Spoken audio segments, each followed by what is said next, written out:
80 square feet of land. That's what the neighbors in Orlando Shakespeare Theatre's delightful production of Native Gardens are fighting over.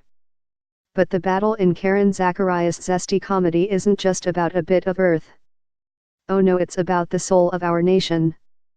In Native Gardens, a young and upwardly mobile couple move into a neighborhood of genteel blue bloods.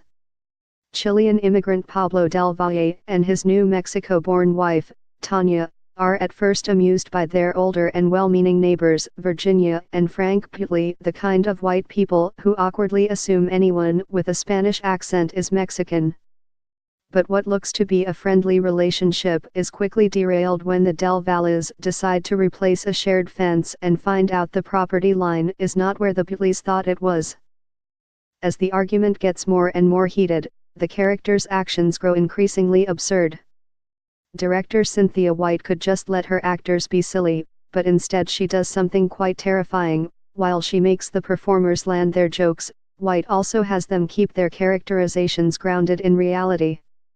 This makes the show less madcap than it might be, but creates the terrifying notion that when Frank makes a racial faux pas or Tanya curses at a bewildered Virginia, we might see ourselves in their actions.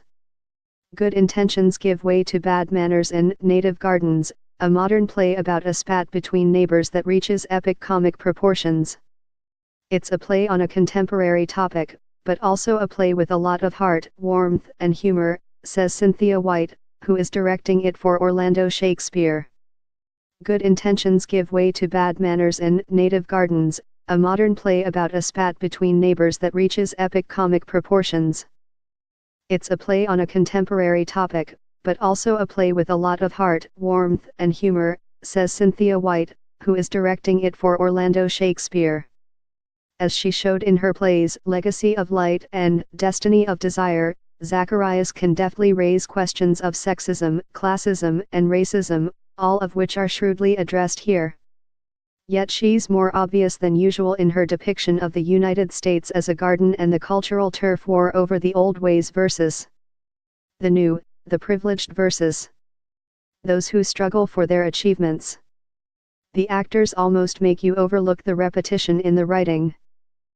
Kate Ingram and Aaliyah Figueroa share a delicious confrontation. Freddie Ruiz expertly balances charm and frustration. And Michael Edwards, as Frank, adds a poignant component to the humor as a man who can't quite keep up with a changing world. There really aren't any villains stomping around the garden on Bert Scott's fun and functional set. They are decent people, aren't they? Pablo asks of his neighbors. And you know what? They are, just as we all hope to be. But Native Gardens cleverly and comically shows how much easier it is to forget decency than to open our minds. Municipalem at orlandosentinel.com